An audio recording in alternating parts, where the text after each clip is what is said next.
सबके होश तब उड़ गए जब माँ सरस्वती ने यह कहकर माँ लक्ष्मी को श्राप दे दिया कि भगवान विष्णु तुमसे सबसे अधिक प्रेम करते हैं, और इसी श्राप के कारण माता लक्ष्मी को पृथ्वी पर तुलसी के रूप में जन्म लेना पड़ा।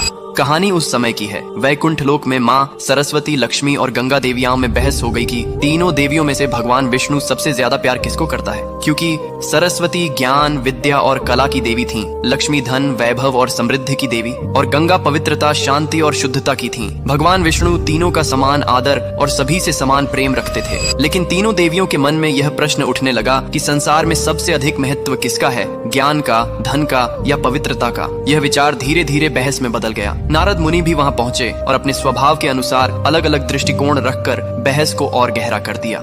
इसी दौरान माँ सरस्वती के मन में एक आशंका जन्म लेने लगी। उन्हें लगा कि भगवान विष्णु का ध्यान अब ज्ञान से अधिक धन और पवित्रता की ओर जा रहा है। कभी कभी विष्णु का गंगा के प्रति विशेष स्नेह देखकर सरस्वती के मन में ईर्ष्या और असुरक्षा उत्पन्न हो गई। उन्हें लगा कि ज्ञान का महत्व कम होता जा रहा है। जब सरस्वती ने इस विषय पर माँ लक्ष्मी से समर्थन चाहा तो लक्ष्मी ने किसी का पक्ष नहीं लिया और शांत रहने का प्रयास किया। लेकिन यही शांत रहना ही माँ सरस्वती को धोखे जैसी लगी। क्रोध और भावनाओं में बहकर उन्होंने लक्ष्मी को श्राप दे दिया कि तुम वैकुंठ छोड़कर पृथ्वी पर पौधा रूप में जन्म लोगी। और इसी श्राप के कारण कहा जाता है कि धरती पर माता लक्ष्मी ने तुलसी का रूप धारण किया। ये श्राप सुनकर लक्ष्मी दुखी हुई, लेकिन उन्होंने उसे